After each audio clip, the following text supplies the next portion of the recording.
जय सियाराम मंडळी. तर आज आपण टम फुगणारी मऊ लुसलुशीत भाकर बघणार आहोत. ज्वारीच्या पिठामध्ये छान पाणी टाकून त्याला मळून घ्यायचं. पीठ जास्त घट्टही चुरायचं नाही आणि पातळही चुरायचं नाही.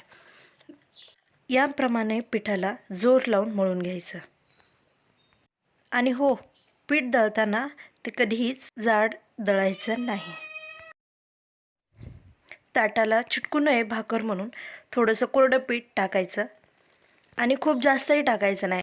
सुरुवातीला भाकर एका हाताने थापून घ्यायची, म्हणजे ती दोन्ही हातात बरोबर बसेल. थापून झाल्यावर एका हाताने ज्या कड्याला भेगा पडल्यात त्या भरून घ्यायच्या. अलगद अशी भाकर तव्यावर टाकायची. लगेच भाकरीवर पाणी पसरून घ्यायचं. मग थोडंसं पाणी सुकल्यावर भाकर उलटून घ्यायची.